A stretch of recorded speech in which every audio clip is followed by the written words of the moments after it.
economics embodies everything, and then government. But of course, if you ask the poli sci people, they're going to say that it's politics on top of everything, right? Either way, this is a collaboration to just cross disciplines and kind of see how both disciplines overlap each other. And we decided on talking about the political economy of corruption. So my name is Carla Savina. I teach economics at the Valle Verde campus, and my colleague is Sergio Sainz Rivera. He is also a professor of government at EPCC Valle Verde campus. So let's get started.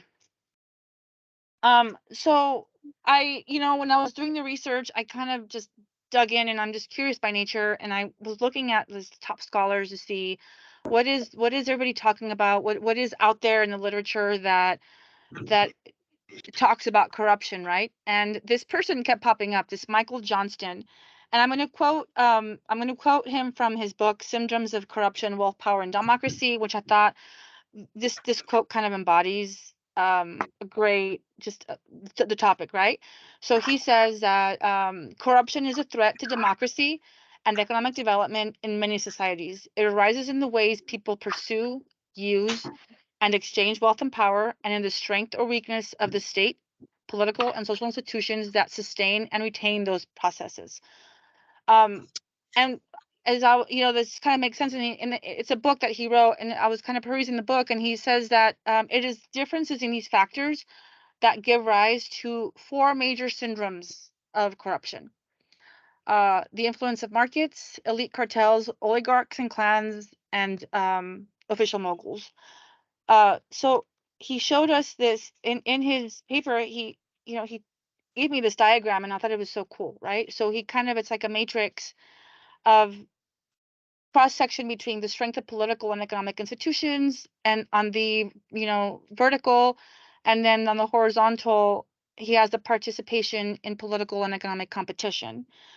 And so you could kind of see here, the stronger you political and economic institutions are, that's going to influence markets, and the weaker it is, you're going to have oligarchs and clans. So you can kind of think about this: United States versus Russia, maybe, right? The strength of the political and economic institutions, markets are kind of the main driver here, whereas in Russia, it's not the markets, it's the oligarchs.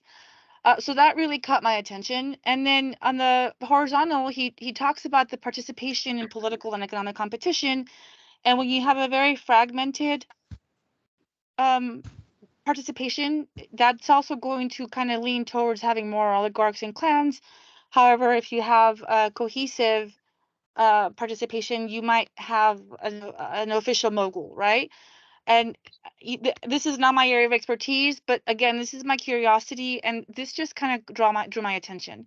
So this is kind of like I guess, kind of like the backsplash to the conversation, right? And what we should be thinking about when we think about corruption.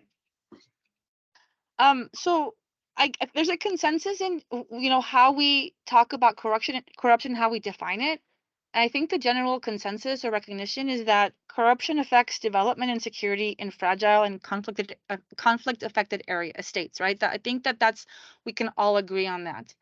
However, there are competing claims about the role of corruption in such environments and about its impact.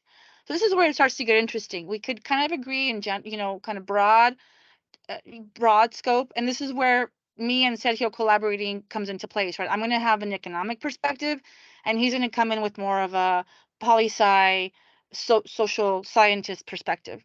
And so the competing claims about the role of corruption are three, right? There's three different kind of views. One view states that corruption damages institutional development, it constrains economic growth, and it fuels violence and conflict. I think that's also easy to agree on. But there's another view that kind of says that some forms of corruption, such as patronage, are at times seen as part of the glue, right, that holds together societies with weak state institutions, and these contribute to the durability of authoritarian regimes. So there are lots of examples you could think of here, right? Where, I've heard kind of when you travel abroad, you kind of hear like, oh, Putin kind of holds it together, right? Because he's a staunch whatever, or you kind of hear, I've heard that argument before. So that's one view. And then another view is that corruption is central to the political settlements, formal and informal, that limit violent conflict. So again, I'm not going to go into each of these. This is kind of like a broad strokes, just to kind of, stir your curiosity about this this idea, this conversation of corruption. 'Cause it's really, really deep. As I was looking through, I really realized it's really profound. So how do we approach corruption, right? And again, this is the economist and the political scientist, right? So most non-economists are going to approach it in a way where it's largely based on public morals and norms, values, and ethics. And that's what Sergio is going to talk about.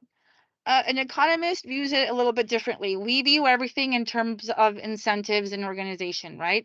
How trade-offs and the use of resources and efficiency. I'm not saying that we're not moral actors or moral thinkers, but this is kind of the approach that I'm going to take to thinking about corruption. And I'm going to take most of this from Bardham. He wrote a paper in 2006 that talks about this comparison. So what do economists mean by corruption? Well, we're really going to focus on bureaucratic corruption, the use of public office for public gains. This is what most of the literature in economics focuses on. Whereas Sergio, he's going to talk about more like the political corruption. So corruption is an act in which the power of a public office is used for personal gain in a manner that contravenes the rules of the game. This is the way economists are going to look at just define corruption. And I'm taking this from Jane 2001. And what the article says is that there are at least 3 conditions that are necessary for corruption to arise and persist. The first one is discretionary power, right? So this is the relevant public. This is when the relevant public official possesses the authority to design and administer regulations and policies in the discretionary power. Again, you could if you just think across different governments, different market structures across the world, you could kind of think like, okay, North Korea, even Russia, right? Some Latin American countries. Um, Another condition would be like economic rents. So this is a discretionary power that must allow extractions of existing rents, existing or create new rents that can be extracted, right? So this is just an idea in economics on rents, right? I'm going to use you, and I'm going to use our relationship to kind of benefit myself. And then the third one is weak institutions, right? So the incentives embodied in political, administrative, and the legal institutions, these must be such that officials are left with an incentive to exploit the discretionary power to extract or create rents. And again, there's different, like in the United States, you could think of these three these are going to vary, right? So if you look across the countries, these 3 conditions are going to be very different in every country, right? Where in North Korea, Kim Jong-un has a lot of discretionary power. Here the president does not have as much, right? But then here we might have more on the economic rents when we talk about lobbying and that whole aspect. And then the weak institutions, you could think of what's happening right now with our institutions, right? Or the institutions that we have now, and then compare those to, say, Latin America or other countries. So you have an idea of the level of corruption in the different countries. Further, economists tend to think about corruption in 4 different ways, and they analyze it differently. And again, as an as an economics teacher, professor, that's been my whole life, learning, teaching economics. We look at it in a very how should I say it? Not in a moral view, right? I'm going to talk about it in a sense of 4 different ways. That's I'm not going to talk about it in a moral sense. I'm not saying that we shouldn't, but this is the way economists tend to look at corruption. So the first way to analytically approach corruption is to think about the efficiency of corruption, right? So sometimes corruption is going to arise to facilitate beneficial trade between agents that would otherwise not have traded before. So this could potentially promote allocative efficiency by allowing agents in the private sector to correct pre-existing government failures. So that's one way to analyze corruption. Another way to analyze corruption is to look at it when there's a benevolent principle. So in this case, corruption might arise when a benevolent principle delegates decision-making power to a non-benevolent agent. And so in this sense, the level of corruption is going to depend on the costs and benefits of designing optimal institutions, right? So how do we having the levers in place to maybe punish or not allow this to happen. The third one is when you have corruption with a non-benevolent principle, and in this case, corruption is going to arise because the non-benevolent government official is going to introduce inefficient policies in order to extract rents from the private sector. So this level of corruption is going to depend on the incentives embodied in the existing institutions. And then the last way to analyze corruption is the self-reinforcing corruption. So this would be the reward to corruption. The reward of corruption is going to depend on the incidence of corruption due to strategic complementarity. So this level of corruption depends for your institutions on history. So this could be an area that we could collaborate with the history department to talk about. But the point here is that there are 4 different ways to analyze corruption, and I'm leaving the moral aspect, the ethical aspect out of the question, because I'm going to leave that to Sergio. He's going to talk to us about what political scientists think. They're going to focus more on the social norms, the moral values. These definitely matter. Ethics matter. And so cultural anthropologists and sociologists tend to emphasize that an increase in corruption is also an indication of a sort of moral decay. That's an area that I don't focus on, or economists tend not to focus on. Not to say it doesn't matter, but that's why we're collaborating with the poli-sci, with the political scientists, to kind of get that perspective and then merge the two together. So Sergio, without further ado, I will let you tell us how political science approach corruption. I'm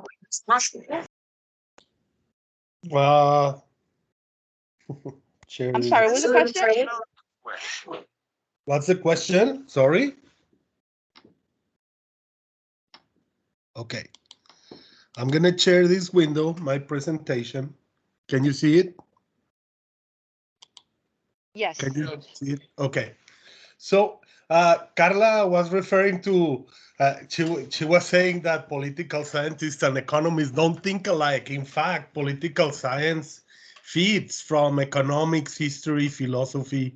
So, and it's a divided discipline. There are some political scientists that focus on the normative and the sociological parts of it, but there are also parts of political science that are very econometric, and we do think rationality matters, etc. So we're very divided. I'm gonna tell a little bit of the genealogy of that division, where it comes from, because it comes from philosophy genealogies, you know. And I'm gonna analyze a definition, how I see it, the types in practice, in public practice, some of the philosophical theories on corruption and how they reflect on the real world. Those ideologies inform public policy on how to fix corruption around the world, right? Remember, corruption can be local,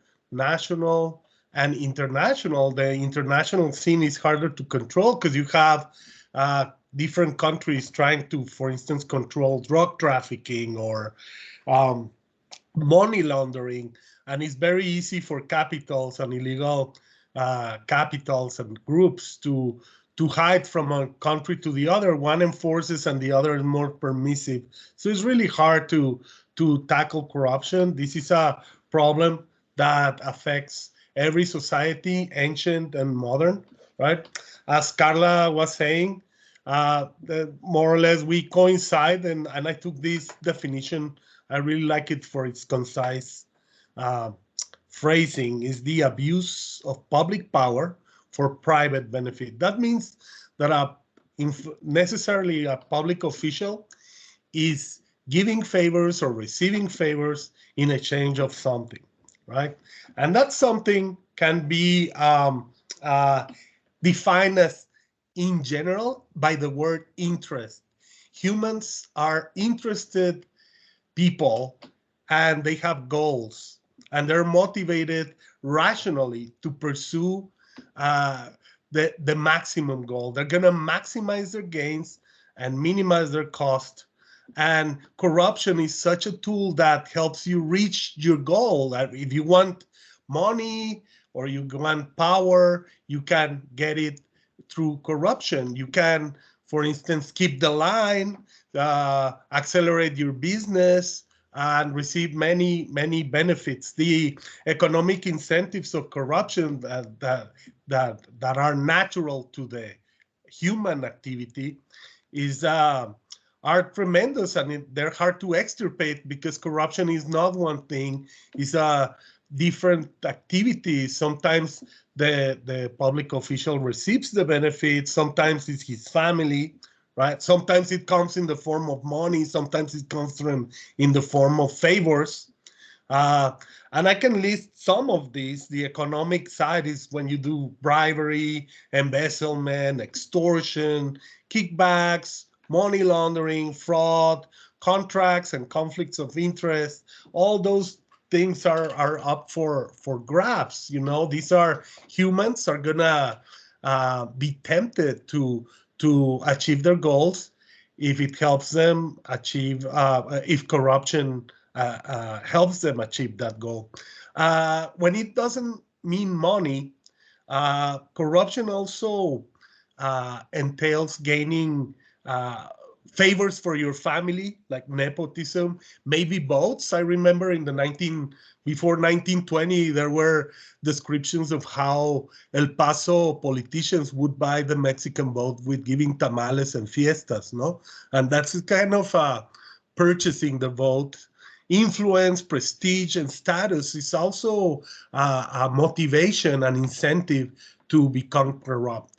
So corruption is very multifaceted, very difficult to tackle because there's no cure for it, right?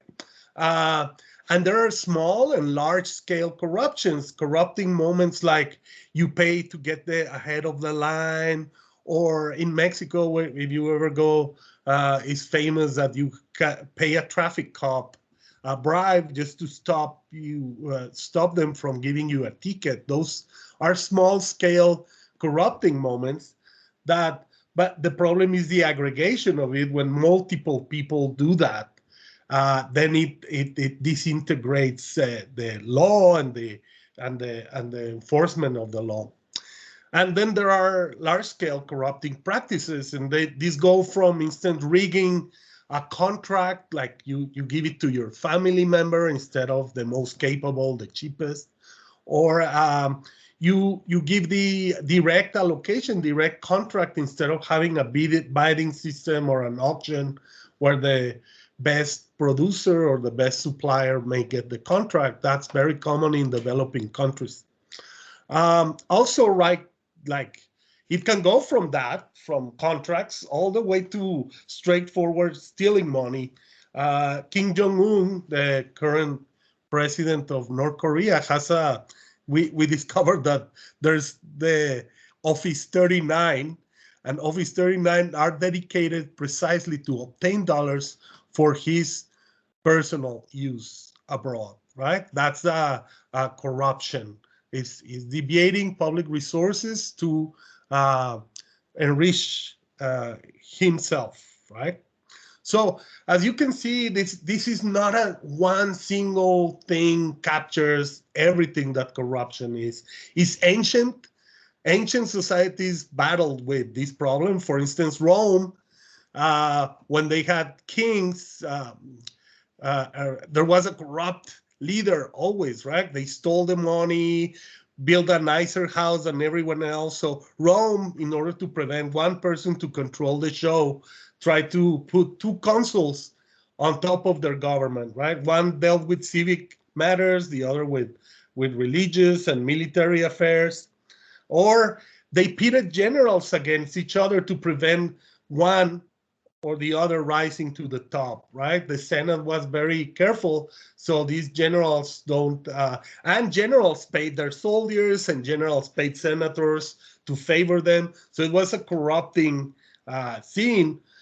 For some reason, Roman Republic lasted 1,000 years because they were successful in preventing corruption.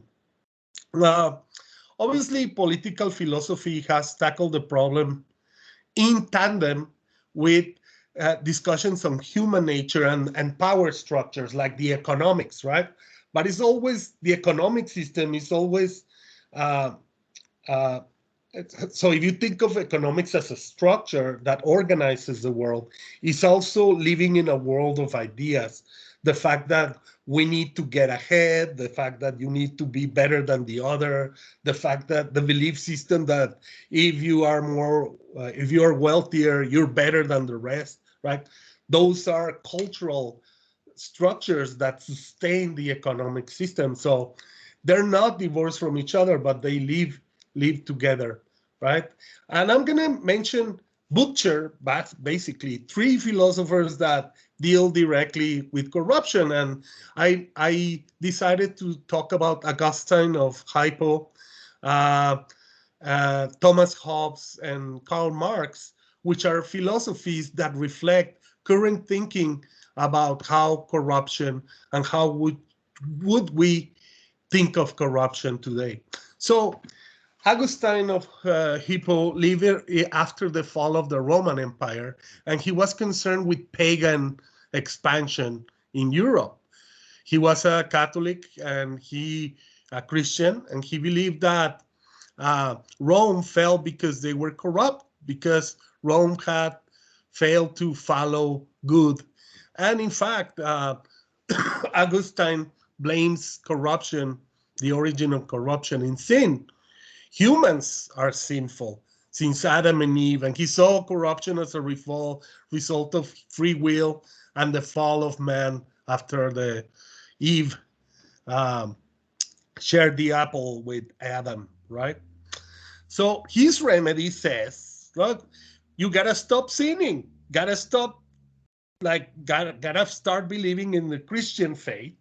And if you do that, we're gonna have the city of God on earth. We don't have to die to achieve paradise, right? So the source of all evil is sin and human nature. But here is Christianity to solve all of our problems. And in fact, the duty of all Christians and Christian governments is to oppose, including military solutions, to those governments or ideologies that serve the devil, uh, or the city of the world, right? So that's his view of human corruption and his remedy. Later, Thomas Hobbes was a little bit more of a realist. In 1683, he wrote the very famous book, The Leviathan, and he blamed corruption on the lack of government or a social contract. Like Augustine, he believed that that human nature is like not sinful, but they're all looking for their own survival, right? If before governments we used to live in like animals, we were brutal with each other. We live in a world where life would be solitary, poor, nasty, brutish, and short. That's a very famous phrase in political philosophy.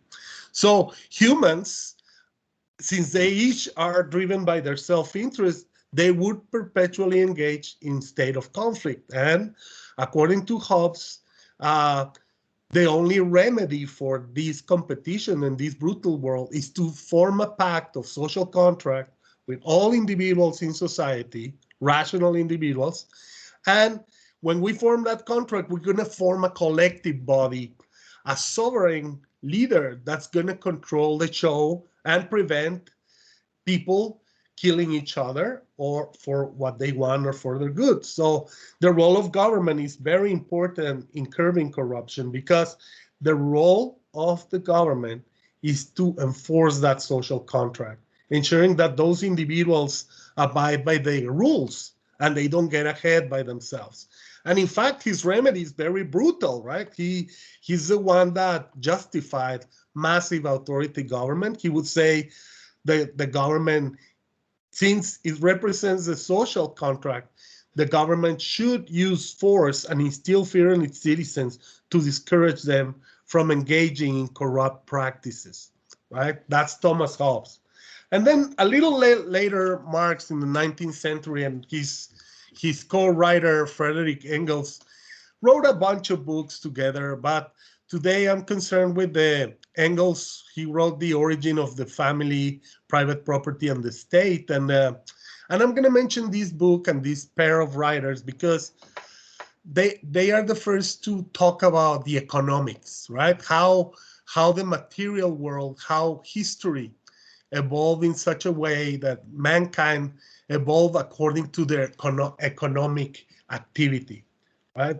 And they're also focusing not on the spirit, not on human nature or social contract, but actual facts, right? Who governs a country matters. And they believe that what explains the world 90% is not values, is not culture, is not morals, but economics. So they're the fathers of political economy. And since then, I'm very influenced by that. I'm a materialist political scientist. I believe that most of the world is explained by real facts, not ideology. But I also acknowledge the role of that, right? So Marx and Engels blame the economic structures and social class struggle to corruption. He believes that the state itself exists as a corrupting agency. The whole state, the whole system of government exists because it's a collusion of the bourgeoisie with the people in power. So what he proposes is to get rid of the bourgeois, who are the owners of the means of production, the factory owners, the wealthy, the owners of capital, and give the power to the proletarian. How? Well, you take away all private property from everyone, and the state and the party will distribute everything equal in a system called communism, right? You abolish private property, and the minute you abolish private property, all social classes disappear. Everybody's equal. There's no bourgeois or proletarian, the top or the bottom. And as a result, the virtuous people, the proletarians who are the goods in the good in this story, would abolish the state. They don't need any authority because the people are, in general, Marx believes, I believe that there's virtue in the people, right? That the people do. And this is something they shared with anarchism. Anarchists believe also that government should go away and the people would be better governing themselves.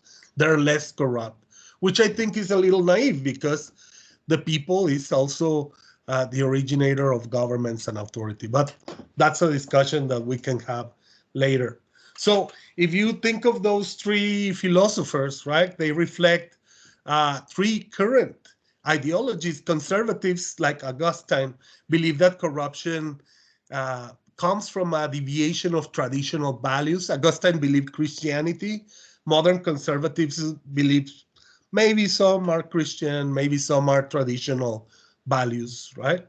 And conservative solutions usually involve reinforcing moral and ethical values, re-emphasizing the importance of family, community, supporting law and order.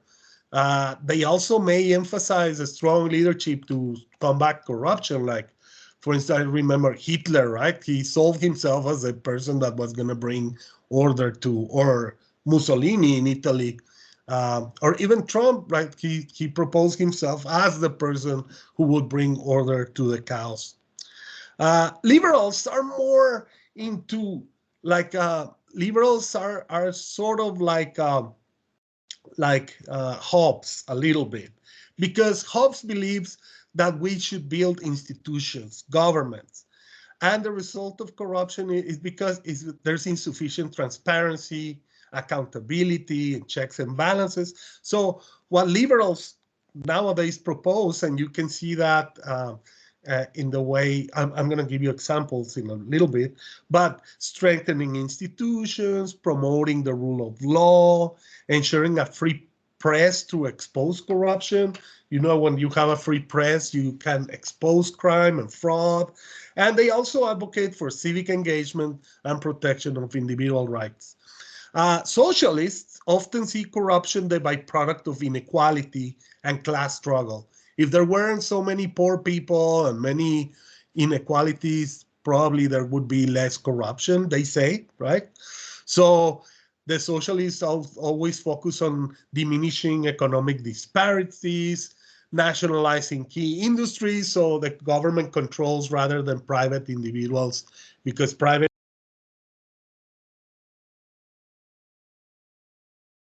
Sergio, you're muted.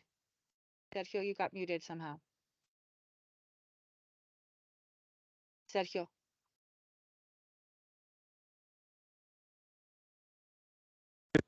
Can you hear me now? We can hear you now. Yes. Okay. So yeah, the socialists believe that the origins is social inequality, and they can argue that if everybody has a decent way of life and a level of income, corruption would be diminished, right? You'll be tempted less. And political scientists are skeptical of long-term solutions, right? I don't know if you can ever change corruption. There's always going to be there. What you can do with these big problems that don't have solutions are temporary remedies. You can keep doing and managing corruption, right? But if you look at these remedies or this list of remedies, I try to compile some of the remedies proposed by the literature. They all agreed that there must be some willingness by the state to combat these practices. Like, it's not going to come out. Sergio, you're muted again. I don't know why.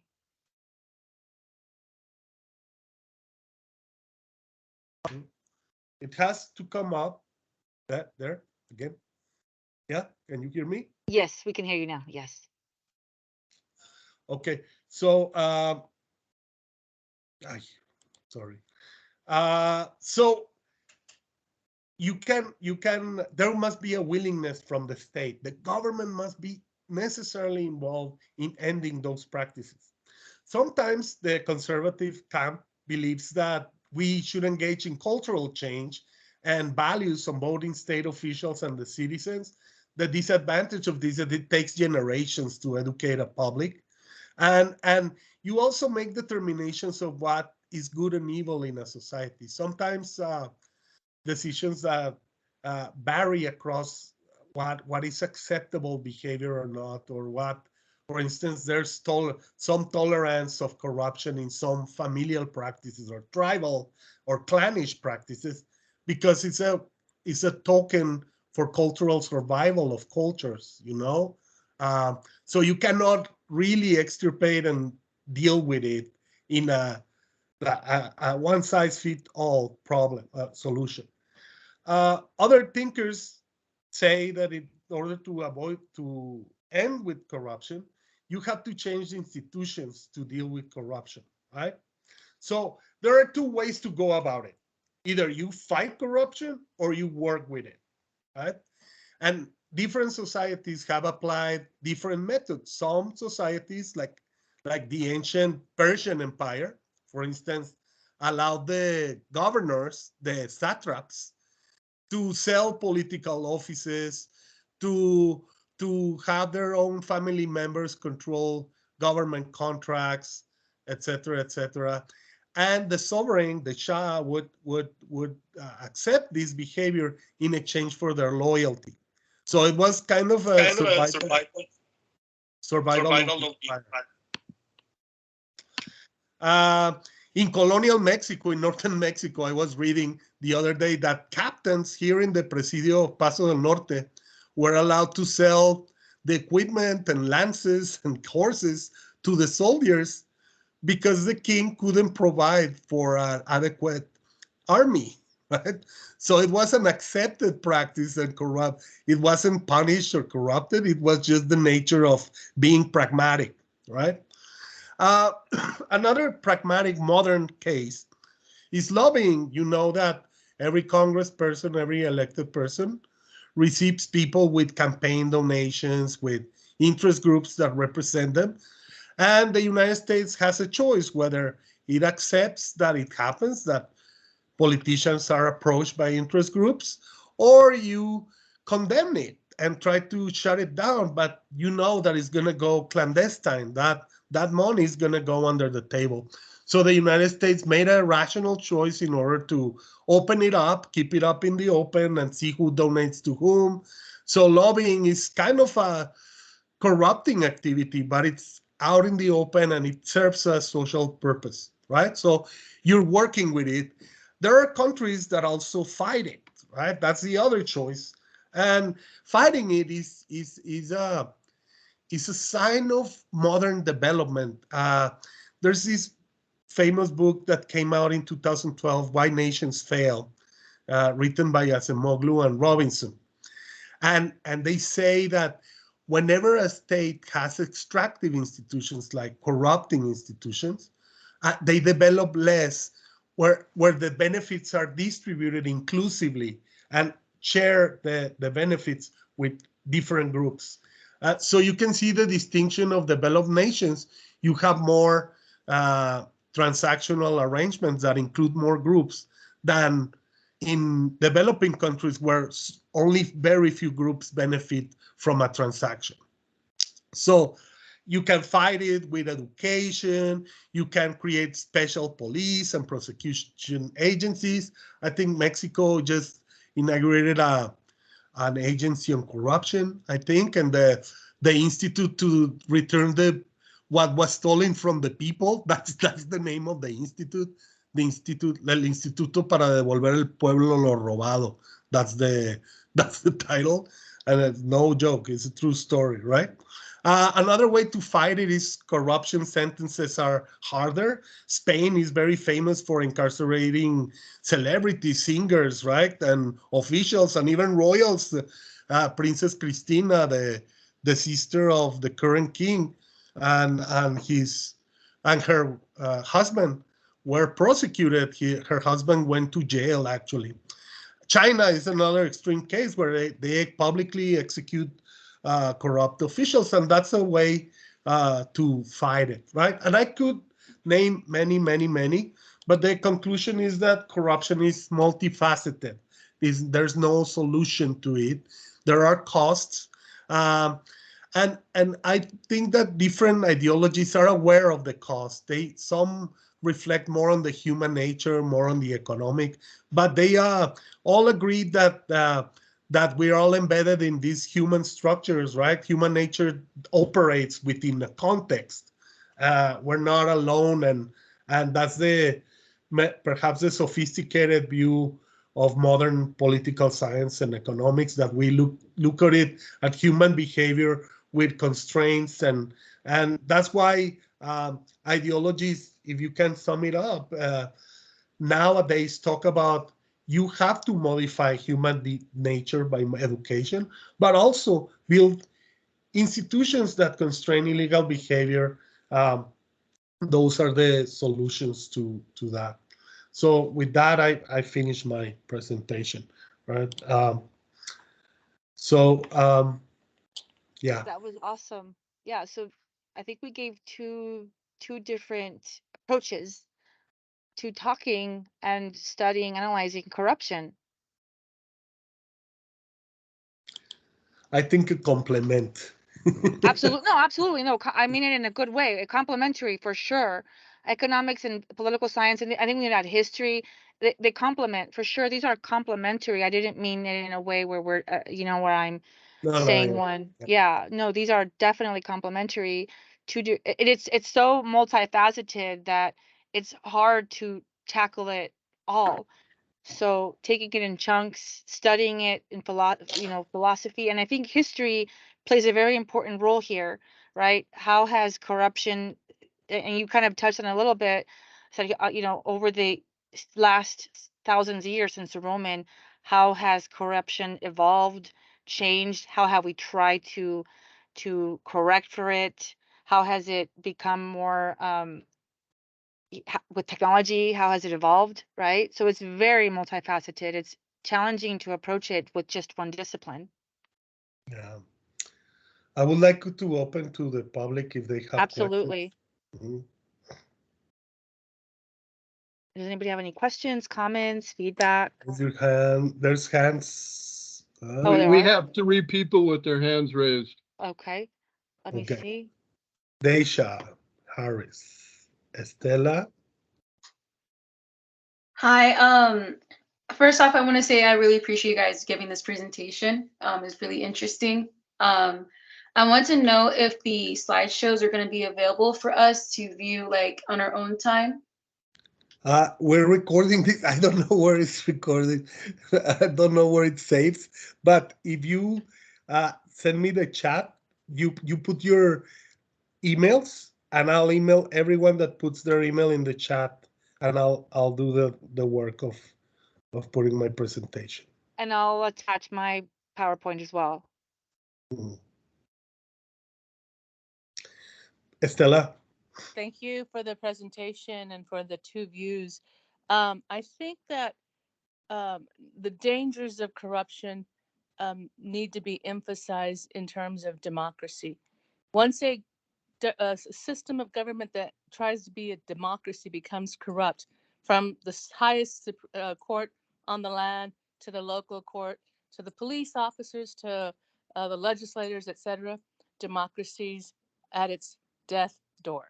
Number one, I want to make that point. Number two, I was not very clear, or it was not very clear to me, the standpoints that were initially addressed specific to how an economics or economist view of corruption. How is it that did not I did not fully understand what you were saying? So we view these are not my personal views. It's just the way it's studied in the economics discipline, right? So we view economy. If you take an econ class, everything is under the perspective of scarcity, right? Making choices. When you make a choice, you give something up, and maximizing your choice, your decision, right? So we view it. We view it in the sense of like incentives matter, decisions, the resources, right? How are they allocated? And so it's through that lens that we look at corruption. We don't necessarily look at it through the moral view or the philosophy view, which Okay. I love, and that's why we collaborated with the poli sci, so we could get that view, because we look at it a very rational, right? So what are the incentives that drive corruption? What's the what are the Okay. costs and benefits of corruption? How is corruption optimized? If we're, I know it sounds horrible, it is horrible to say we No, optimize, but that's it the makes sense lens. now. Yeah, okay. You're saying basically, if I'm understanding you correctly, you study it as a phenomenon, not Yes, necessarily as activity, the right. repercussions. Okay, got it. Exactly. But Thank you. I wanted to cross with poli sci because to your point, democracy is important, right? This is something that is impacted, affected if we don't rein it in, and we don't have the right policies in place to say, hey, Yes. this is not right. How do we fix this, right?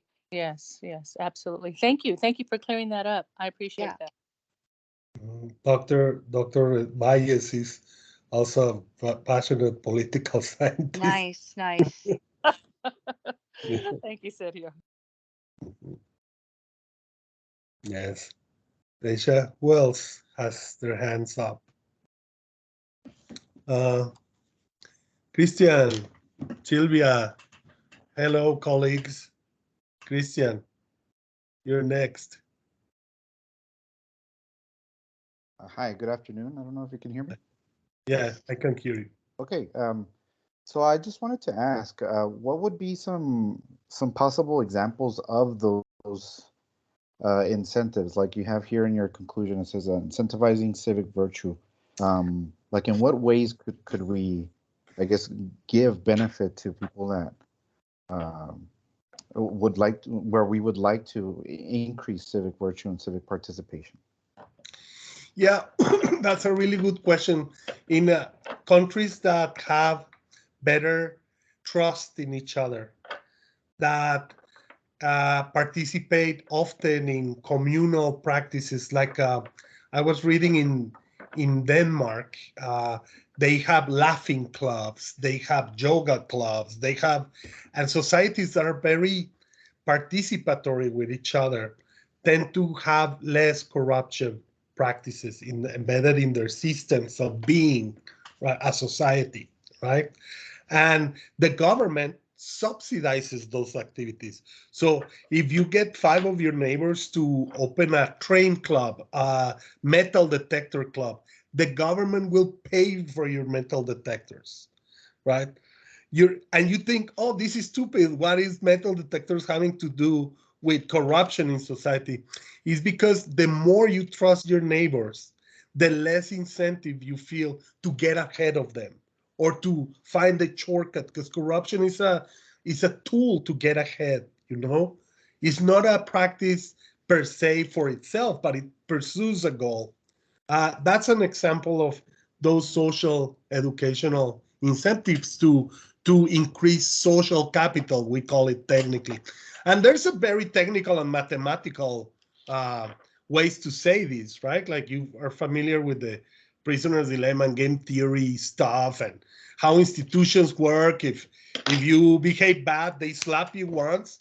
If they behave twice bad, like they slap you twice and so on, until you learn not to behave that bad, right? So it's like some humans or rational choice approaches in theory believe that individuals are kind of Pavlovian, like carrot and stick, you know, like if you behave well, they give you a carrot. If you behave bad, they'll give you a stick. And But it's this, sort of the new yeah, practice of view and of economics, right?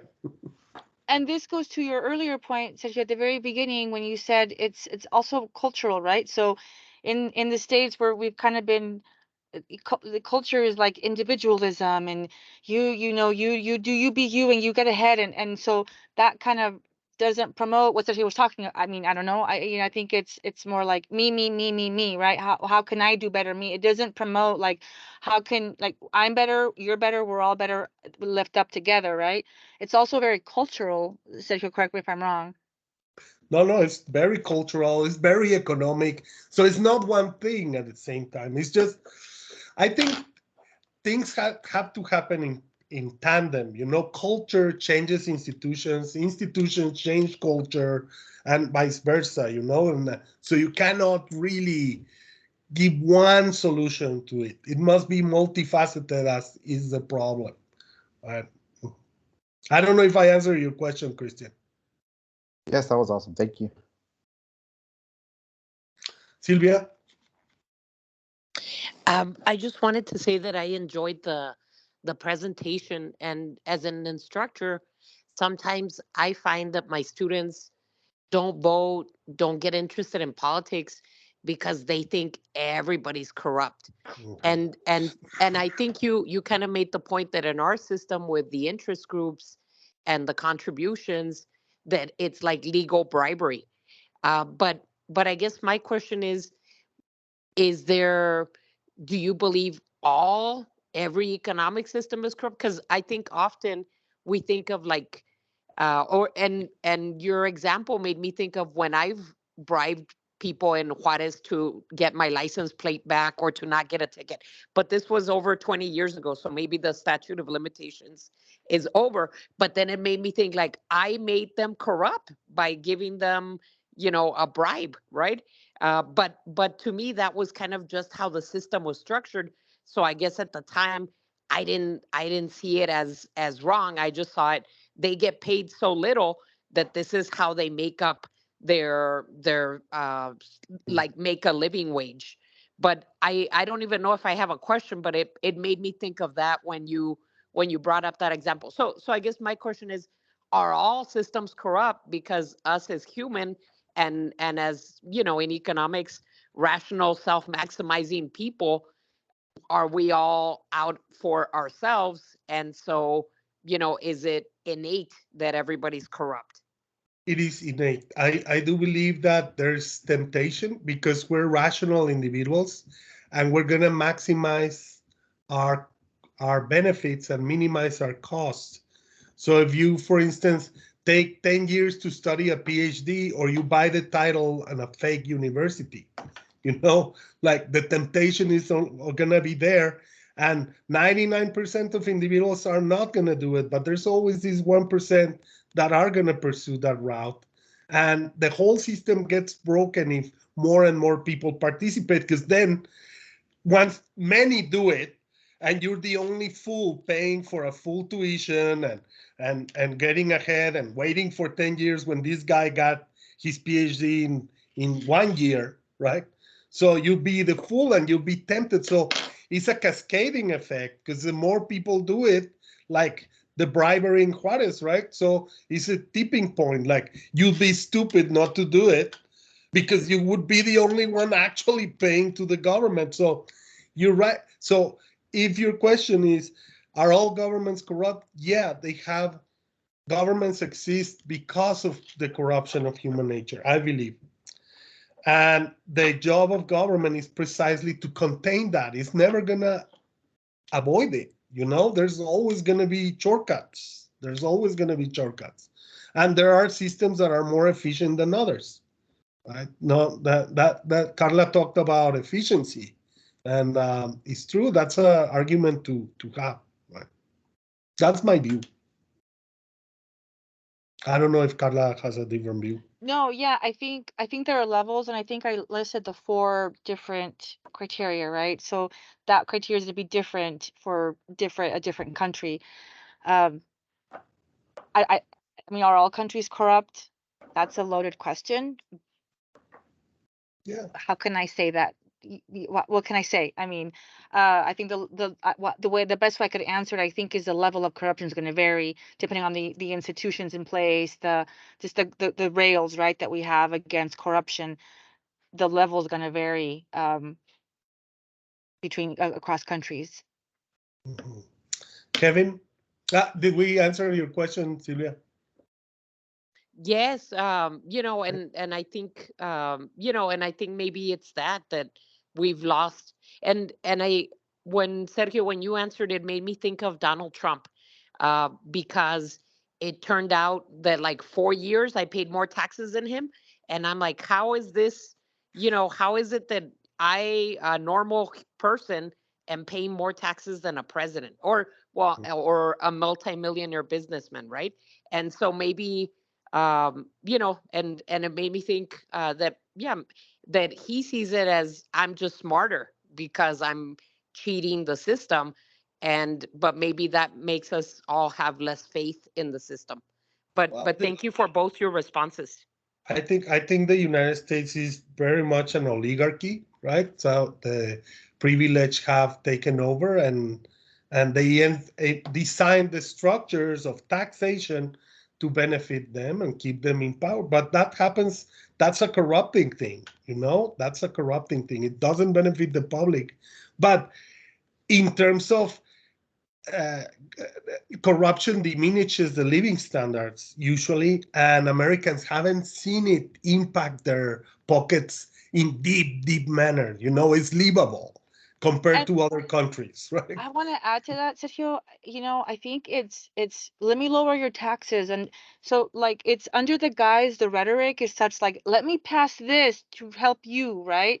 And that's where we need to be informed. We have to read through the lines. What is this person trying to tell me? What is the motivation? Are there ulterior motives there, right? Because to Sylvia's point, right? We got this huge deduction under the guise of, oh, let me help you. This is going to help everybody. But in reality, who is it really helping? Who really benefits from that, right? So I think that's where our duty as our civic duty plays a big role, right? Voting, being informed. What does this mean? What is this policy? What does it really mean for me? Not, and don't just borrow it from whatever news source or whoever your media pundit is. You have to look beyond that to say, what is the rhetoric here? What is the storyline? Because they use like action words and descriptors and all of these things to kind of probe our emotions, and then we don't think through that. We just kind of, oh, this just it feels right, and then we go for that, right? Yeah. I'm gonna ask Kevin, and then Deisha again, and Valerie. Sergio, there's a big question at the end of the chat. Okay, let me see. Oh, okay. Chat says, in today's generation, people are more untrusting of each other Example, cancel culture or people quick to record each other, then help and expose a so-called Karen. How do you get society and civilians to get on this route if society seems to be going against each other more often than others? If we can control society, now I think it plays a big role going up to the top, how we are morally choosing to interact with one another. What would help T-drop that? What would help T-drop that down here? Talking about morals and politics, politics is not moral. Politics, people will do what they need to do to get ahead. Politics is very immoral, you know, and sadly, it interacts with the behavior of social behavior of people that need to get ahead, want to get ahead, and the values generationally change. Now it's a matter of popularity, how many friends you have in Facebook, and we do untrust each other, and these are the things that lead to corruption. Like, you're gonna use shortcuts to be better than others, you know, you're gonna these insidious things that I was mentioning. There's little practices of corruption, corrupting moments like bribing a traffic cop, but if you aggregate that, it becomes a social evil. It's a corrupting entire system, you know, and I don't think that's something that governments can really fix. It has to be with multiple agents of change, like family. Your parents must educate you.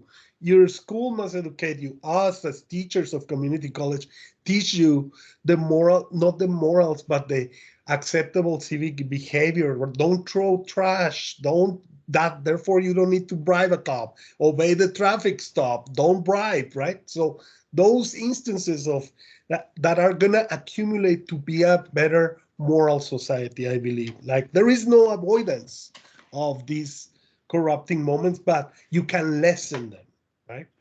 I don't know if I answered. Yeah, that was great. There's another question. Who was gonna talk? Sorry. So my question was, it's kind of more of a statement, but corruption seems to also be a problem of lack of resources rather than just a, well, there is some that don't do it because of resources such as money or other necessities in life. I see that it does happen because they need, you know, theft and other stuff. You can talk about like the traffic cops. I've researched it myself and seen that some of them don't even have the power to, but pulling over a foreigner, an American who doesn't know any better, might just say, give him the money that he's looking for. So sometimes it's based off of necessity. And so my question is, how can you combat corruption in the face of poverty and need in those situations? Yeah, and I think that would be the economics, right? When we talk about, I think, you know, in the way I teach economics, the way I try to think about economics, I mean, I definitely have my opinion, and I, you know, I can think of it in a normative way. So if we want to combat poverty, then we need to look at the tax system, who's paying what, should the wealthy pay more? If we all agree that we want to, what kind of programs we have in place, we don't, we can't demonize someone for having welfare, or we can't demonize someone because they're poor. We tend to put people in categories, and then we demonize, right? Oh, well, that poor person, they're taking advantage, or this, that, right? So if we really want to have that conversation, we need to look at the fiscal policy, tax policy, programs in place. What's the social safety net we have, right? Because I mean, I agree with you. I don't want my neighbor to be poor, right? I want my neighbor to be healthy, happy, you know, abundant, and so how can I promote that? How can we promote that for everybody? Well, it's the policies we have in place. I think it starts there, and then Sometimes I think a cultural thing also, right? We have to culturally accept. yeah, I was gonna say it may be cultural. I saw a lot of people commenting on having the wealthy pay more, but they provide a service. I've seen volunteering here at the food bank. I give my time, and I see that some people just expect to be given certain things rather than, like you said, it's probably a cultural thing to be, you know, self-sufficient and stuff. You know, like I see in Japan videos of people leaving their wallets and then coming back the next day and nothing's been taken. You know, even though they do have poverty there, it's more of a cultural thing to be respectful in that sense. But also the crime. You know, you can be charged with a lot to have that. So I think it's how bad of it do you want it to be? You know, if you want to punish crime, how bad can the punishment be versus letting go? Like in California, you know, people break into cars and they decriminalized that stuff. So even though they don't have a need, people are breaking into cars. People are looting from stores just because they won't get charged other than maybe a fine of a couple $100s. And so I don't think it all is just paying or charging the wealthy or taxes. I think it is a lot more culture, you know, and maybe a little bit of I'll be honest. policies. There's a correlation between poverty and corruption and crime, right? But it's a difficult correlation because, for instance, in traditional societies, they have accepted gifts. It's rational to give gifts in order to achieve a favor. For instance, you give a bottle of tequila in some indigenous communities, and the community will help you build a chicken coop, you know. And those private transactions, or that bring with public funding, right? So those private transactions are accepted coinage in social languages in those societies, right? So it's hard to generalize, and there's poverty. The problem with corruption is when government is absent and there are no institutional constraints to anyone, to the giver, to the taker, you know? And so the institutions need to constrain that culture so it's surrounded that it doesn't expand or contaminates everything else, every other transaction. The fact that they're building a chicken coop, it doesn't have anything to do with you obeying traffic law. Because if you start accepting one thing and one thing and one thing, then it degenerates in chaos, you know. So the mission of governments is to build these institutional frameworks where societal practices are embedded and controlled within a structure, you know, and it takes time to achieve, and it goes in tandem with the capacity of the state to generate resources. If you're going to have a strong police, you need to have money to have the police, you know, to train the police, to have good police equipment.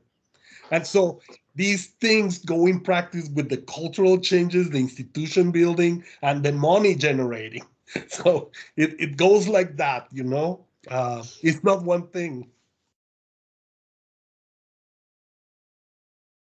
Do we have Harris or Daisha? Yes. I kind of went to, I guess I have a statement and kind of a question to end it off with. I think politics is extremely intimidating and hard to navigate because we're always being bombarded with like all this information every day. Like social media is showing us like a different movement to care about. And not just that, but we're also faced with this like public exile if you comment on one thing but don't comment on another.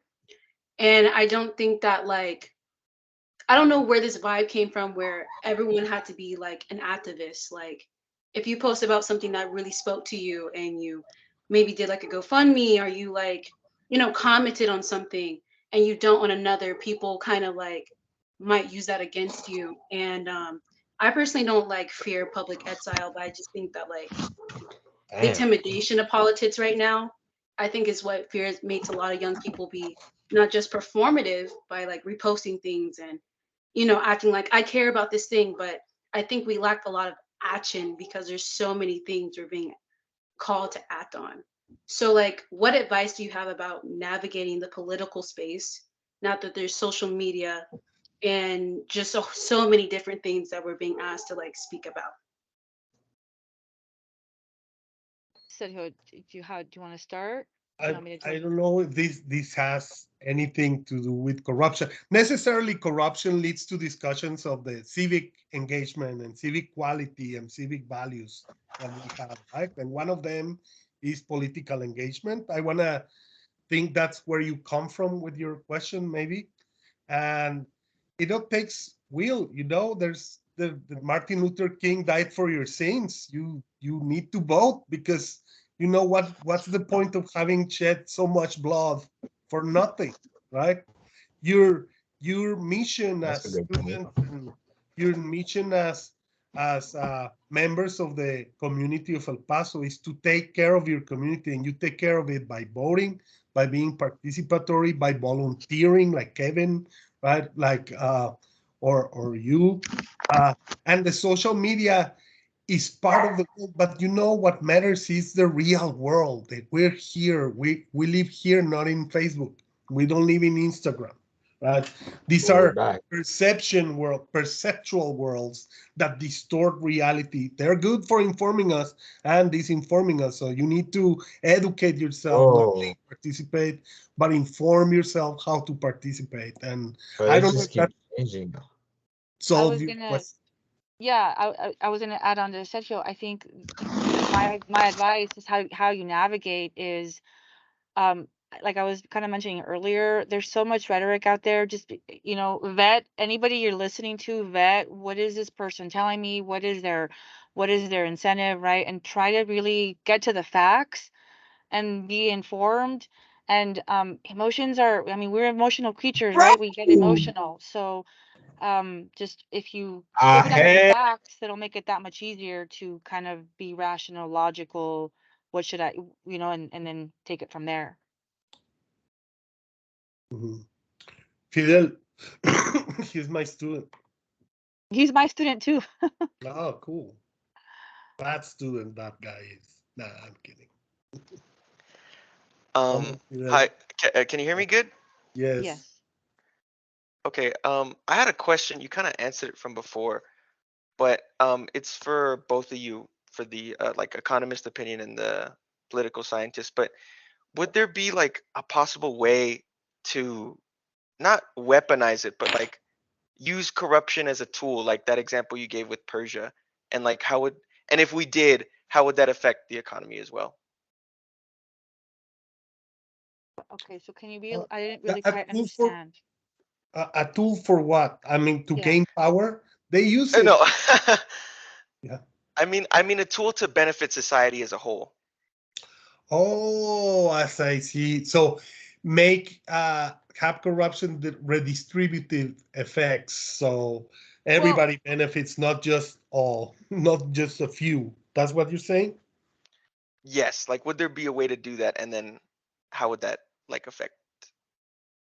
That's thinking grand. I don't know. I don't have the solution. Yeah, that So No, no, that does you- not work that way.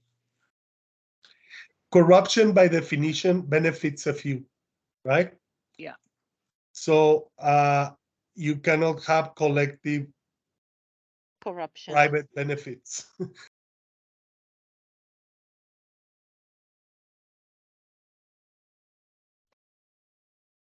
The You, fact where one wealthy person steals from the wealthy to give to the poor, it doesn't work. It doesn't work.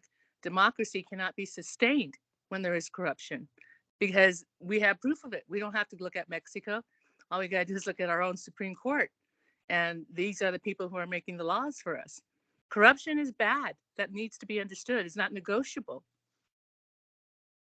Exactly. yeah, you cannot weaponize for the benefit of the more, stealing from the poor. I was gonna post a video. There's a major in Nayarit, Mexico, who said, "Oh, I stole, but only a little, just in a campaign, in a public speech. He admitted, I stole, but only a little, like with no shame, Yeah. this guy, robé pero poquito, and the public, instead of being booing, no, laughed like approvingly, there's this collective complicity. right? Yeah, or Of what is understood. another great example of that is like the cartels, right? Oh, you know, drug cartels. Oh, they create jobs. They create jobs, or they stimulate the economy. I still can't justify. You know, you just can't. I can't. Like, I don't think that can be reconciled.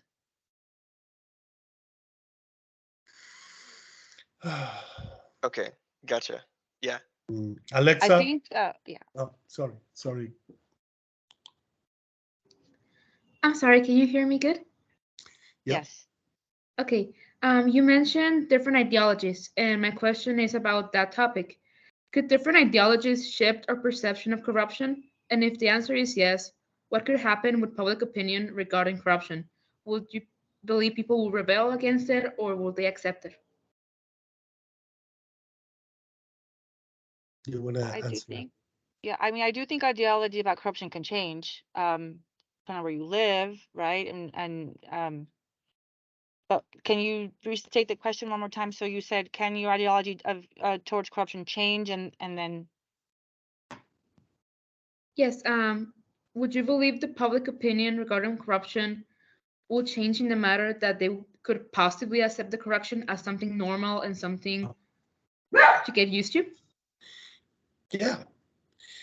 In many traditional, and when I say traditional, don't imagine these people living in the jungle, you know, when more traditional, meaning that there's no sophisticated institutions, right? There's not enough police, there's not enough control, institutions work sometimes and doesn't, like some people have driving licenses, others don't have licenses, that kind of societies. Corruption is an accepted practice because there's no other way to transact or get your way in. There are no official channels, right? So people make up their system, and corruption becomes part of the culture, and it's hard to extirpate. When modern thinking and sophistication, modern bureaucracies, modern systems are implemented, people resist because it's more comfortable to bribe the cop than to actually go to pay your bills in the police station, you know? So, and you see that in modernizing societies that is embedded in the culture, right? When ideologies change in tandem with institutions, right? So things need to change in tandem for them to evolve to somewhere. That's how I see. I hope we never get to a point where we accept corruption either. I mean, that would not be good. Absolutely. I think Hamilton had his hand up for a while, and you put it down, Hamilton. Yeah, I'm kind of going in and out of it. I think someone talked about Japan and having this culture where you can put a wallet down and then it be found the next day. And yeah, I lived in Japan, and that's true. But the corruption in Japan, and even there's corruption that corruption in individualistic cultures is different than corruption in collective cultures. So in individual cultures, we have a culture of guilt. And so it's almost like you feel guilty for doing something corrupt, and that comes internally. But for collective culture, culture is based on shame, and that's based on the outward appearance of what it looks like, what you did. So Asian cultures are more shame-based cultures. And so corruption looks different in shame-based cultures, and it's usually collective. And then in the individual cultures, it's more guilt-based. And a lot of individual culture corruption is based on a deception, or kind of showing you one thing, but actually something else happening. So I think the issue of corruption, as we look at it in terms of culture, is different.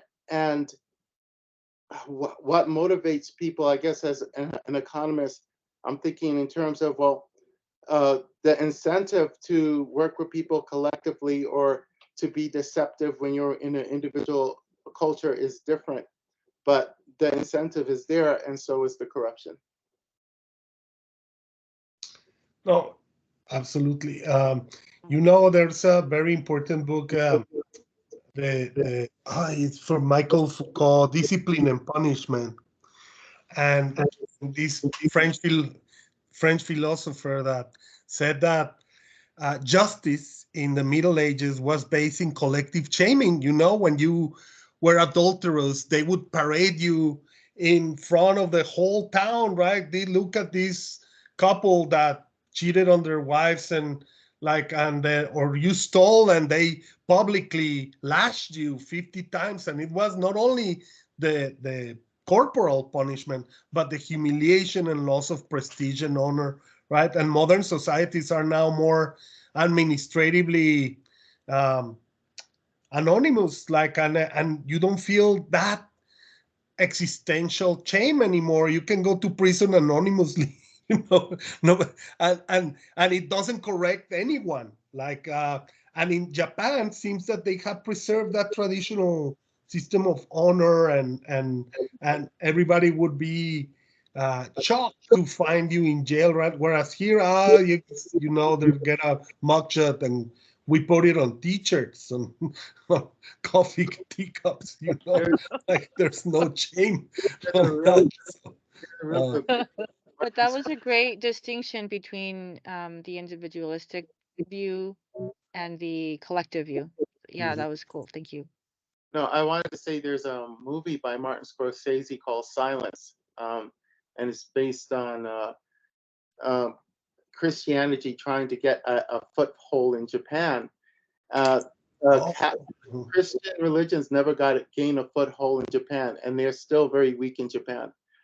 Christian religions have no real foothold. That movie Silence goes into it a little bit, and what they do in Japan is they don't, when you do something that the culture doesn't like you to do, you're not the only one that's punished. Your mother is punished, your son is punished, your kids are punished. The punishment is for everyone in your family. One person does something, but that whole family pays the punishment. And when you watch that movie, you see that in very real terms. I thought it was an excellent movie. Yeah. You really want to understand how Japanese culture controls its people. Watch that movie. Here's another example of crossing disciplines, right? We have religion, political science, economics, history. It's really fascinating and fun. What was the movie? What was it called, Hamilton? The movie is called Silence by Martin Scorsese. It takes place. Jesuits. It takes place during that time when the Portuguese were trying to spread Christian religion in Japan. And really, if you go to Japan, it's Shinto, it's Buddhism. Christianity has no real foothold in Japan. Interesting. Yeah, because it's the idea of individual salvation, not collective. If I can add to that, please, I raised my hand. Yes. I'm not sure if somebody's ahead of me. Absolutely, yes. We don't have to go very far we don't have to go to Japan. Native American communities, traditional ones, they still have the shaming event. Parts of Mexico also, if you're in a family and you do something wrong and your grandmother finds out, you're going to shame the whole family. Those practices are still here on this continent. It's just that they are quickly subsiding, and they are influenced greatly by American culture. Once American culture shifts to accepting corruption, it will be the bellwether for the rest of the planet, I believe. Mm-hmm. It already is. I agree. Great comment. Savali? Oh, yes. Hi. So I wanted to ask about, and it was, I believe it was the gentleman before that had asked, his question was, can you weaponize corruption for the good of the whole? And I think what I'm not sure if he was trying to articulate, but what it resonated with me was, governmental collusion, and like what we've seen maybe in the last couple of years, how it's just certain things that we see throughout the media. But I just wanted to get what your take on if essentially it, from what I've seen, it's like certain people do benefit from weaponizing the government per se, but at the same time, like from a cultural perspective, it's not really seen as it's kind of like the script is almost flipped. So I just kind of wanted to get like what your take on that, and yeah, basically that.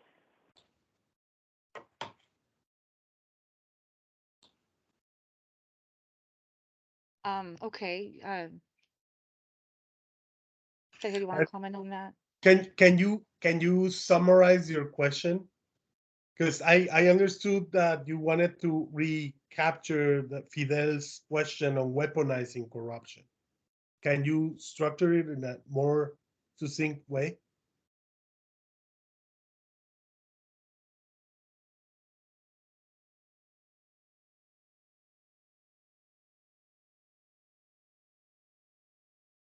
No?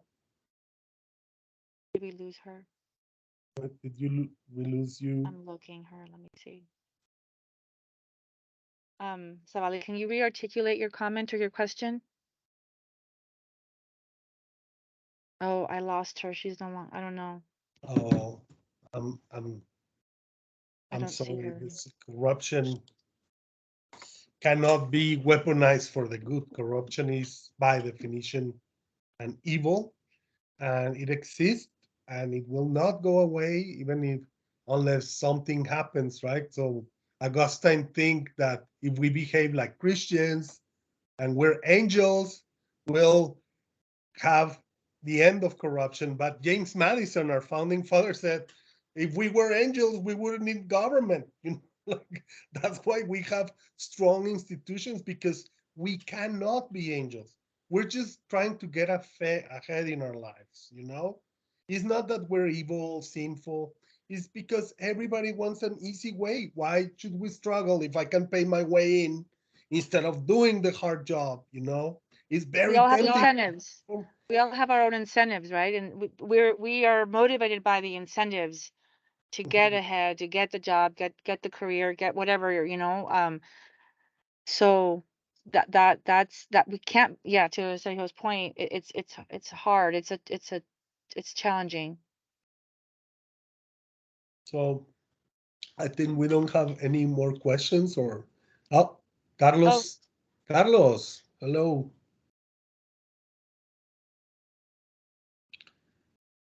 Carlos, you can talk. Yes, can you hear me? Yes. Yeah. All right. Gosh, I forgot my question. Talking about corruption, everybody has an incentive to improve themselves, whether you're doing it legally or not legally.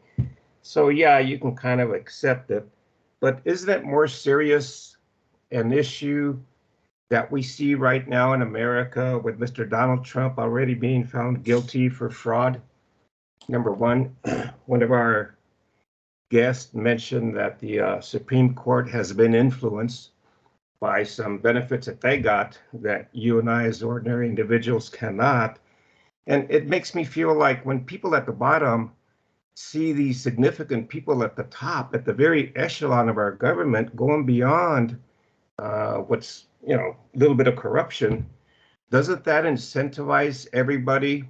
I mean, to say, well, if they're doing it and we thought they were good people, except one of the groups that I mentioned here, doesn't that promote further corruption?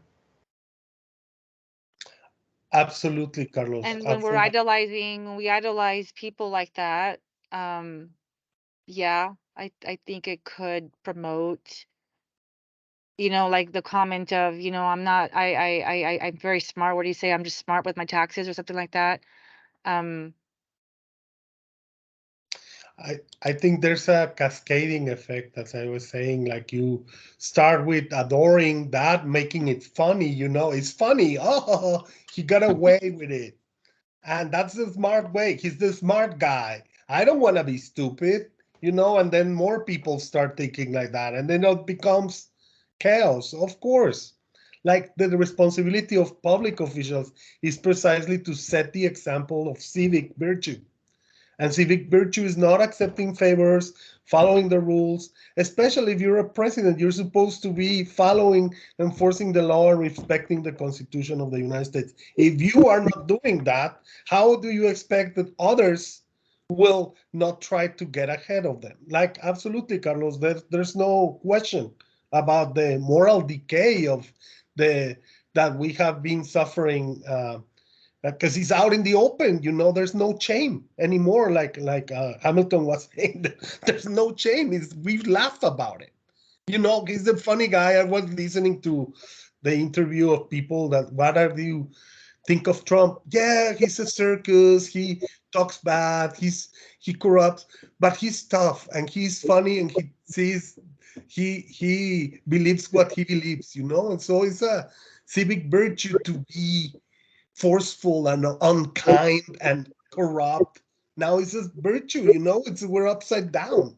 And it's morally outraging to me. Like, it really unnerves me, like, to see that kind of moral behavior. I don't take it from me or my students, and I don't want to educate my students to think that it's okay to laugh when institutions are being destroyed by Well said, corruption. Sergio. Well said. Mhm. Well, he's very clever. I mean, he's just clever. He doesn't say. I think during one debate he says that I'm corrupt, but these guys are corrupt too, and that panders to this idea that there's corruption everywhere, right? If I may And- respond, Hamilton, Yeah. it is not clever to be corrupt. We can all easily become corrupt, as already has been demonstrated going back to ancient times. It is in our nature to be corrupt. It is difficult to not be corrupt. That is the tough part. The fact that people don't understand that or can differentiate it is causing this nation to devolve to ways that we have not seen, and it does not deserve. Yeah, I guess what I wanted to say was that he sees himself as clever because he's able to play that card. So he plays that card, and what he does is saying there's corruption everywhere, but Therefore, yeah. And then he talks about the degrees, but we're not talking about the degrees of corruption. You can say something like there's corruption everywhere, but then you have to differentiate the degrees of the corruption that exists. And that gets murky. Yeah, this thinking of others are doing it, why aren't I? Therefore I can do it too. It's what leads to that paves the way to hell. Like. And it goes back to culturally accepting it, becoming part of the culture, and it just perpetuates into getting. And I say this as a Mexican citizen, because in Mexico, the president, so clever, right? He got away with it, and people celebrate that. And I see that behavior here, where people traditionally were more like shameful of getting ahead like that, But it's changing now. There's admiration, and that's dangerous to me. Yeah, the glorification of of certain behaviors. Yeah. Any Anyone other else? questions? It's been a great I hope, if discourse. anything, the distinction is made, and I'm going to repeat this again because I think it bears repeating, is the fact that you cannot have a democracy and have corruption. You can't. It will not work. Whatever privileges remain to us as regular folks, as masses, members of just regular citizens, those we will lose when we allow and tolerate corruption to continue to move forward in the way that it is in this nation. It is our responsibility as Americans, as people who love this country, to not let that happen. And that is why voting matters. Find out who's corrupt, get them out. If you believe and love democracy, this particular event tonight should help us to understand why we must act. Mhm. Absolutely. Thank you for that. We have one more comment. Scott and Two more people. uh Scott. Hi, good evening. Evening, Scott. All right, so you talked about bringing a historical perspective into this, and I've just been kind of synthesizing everything that's been said. And your point on special interest groups having a big influence on the government. And, you know, before the era of Trump and this whole demagoguery that's been going on, one of the biggest problems we faced was special interests in public policy making, and how the laws have, you know, shifted away from the public good to the benefit of maybe fewer special interests.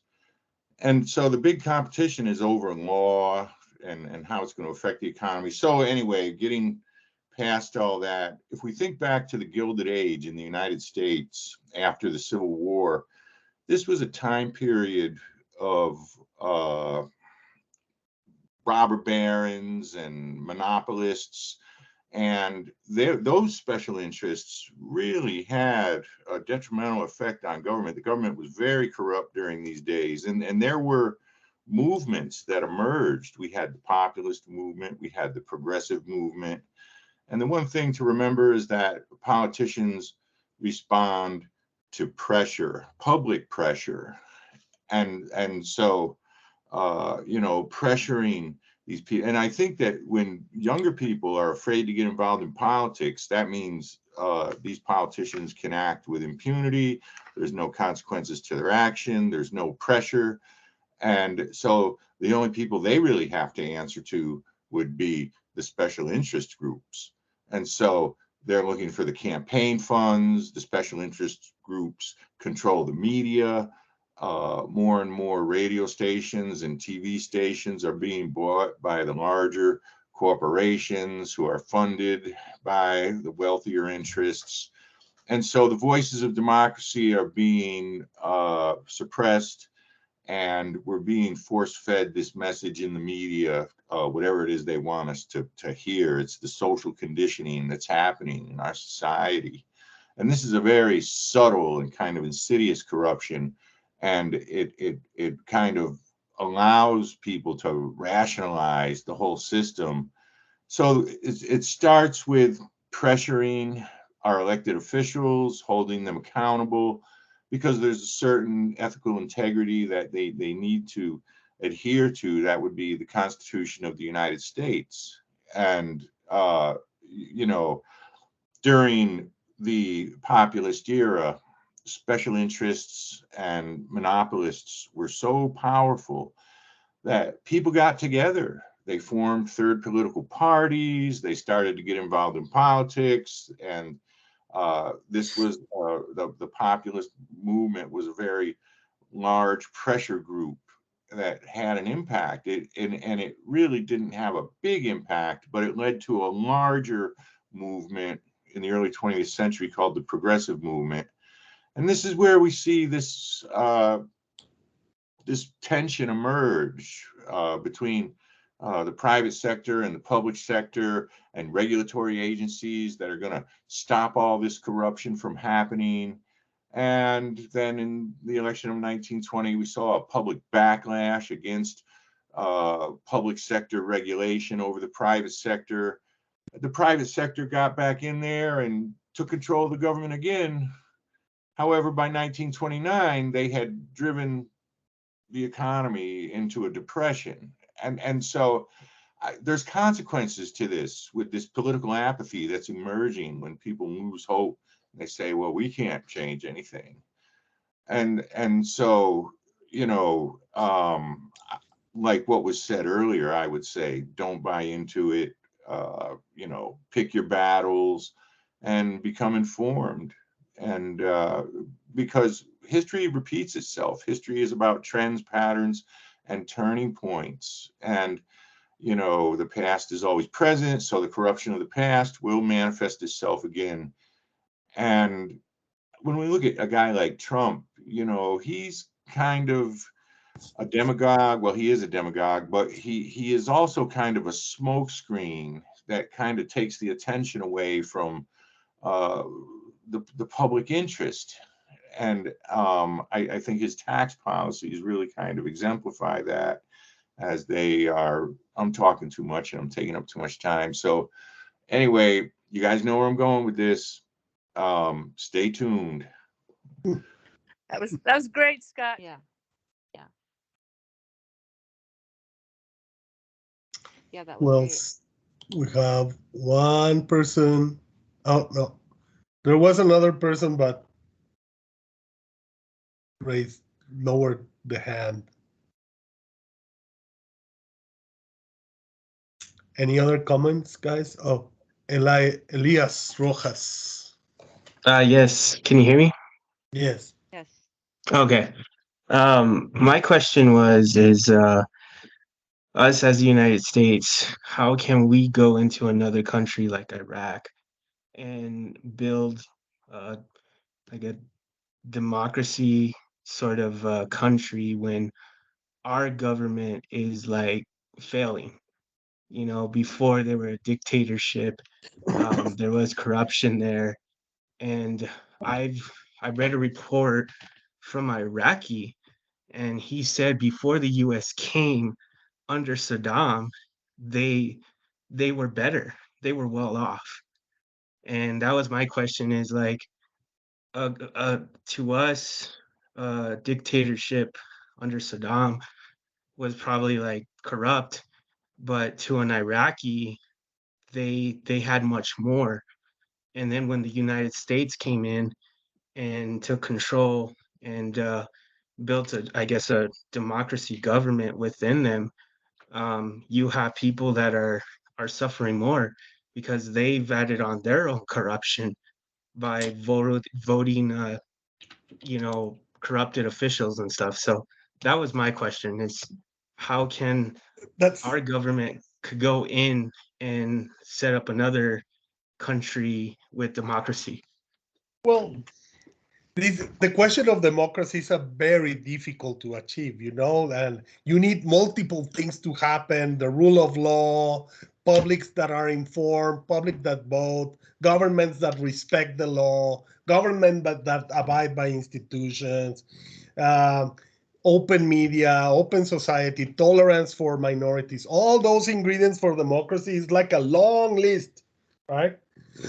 And there are societies like the United States that has achieved a decent level of, and so they can go preach abroad, but it doesn't mean that their preaching matches the cultural institutional framework of that other society, because America doesn't arrive in a vacuum. When it invades, it's gonna have to build upon existing institutions that were not democratic. And it's not going to work because you're building a cake over another cake, and it's always going to be like loop-sided, and like it's not going to work. Well, I remember when Bush said, "Oh, mission accomplished," and he landed on a cruise missile celebrating democracy as if you could decree democracy. If it were like that, we could have built democracies around the world, and it's not so. So can the United States preach? Yeah, well, the United States has achieved a certain democracy level. There is no perfect democracy. Only democracy is a work in progress, right? So we can certainly give lessons that it destroyed stability. Well, in 1968, there's a very famous political science book called Political Order in Changing Societies. And this Harvard professor said that the third world is better off with dictatorships than with democracies, because dictators can control corruption. Dictators can organize society better than if you have many decision makers as in a democracy. So the people in Iraq remember fondly that dictatorship because now it's a mess. There's no one controlling. So people exchange and trade freedom for disorganization. Now you have freedom, but you're not organized. and they because before they were organized but no freedom, you know, like so it's a choice that countries make. So democracy, dictatorships are great controllers, you know, like democracies that I believe the Iraqis that they were better off. People in the Soviet Union remember fondly 90% of people that live in communism love the communism, you know, they miss it. They think that democracy and capitalism is the destruction of their society, right? And so these are democracies is hard to achieve and control, and we can give lessons, but sometimes it doesn't work because you overlap institutions that aren't compatible with democracy. For instance, in Muslim societies, the role of women is not compatible with democratic principles, at least Western principles. The administration of justice in a civic manner, not in a religious manner, is not compatible with democratic principles as we know it in the West, you know? So it's always going to fail. Okay. Thank you.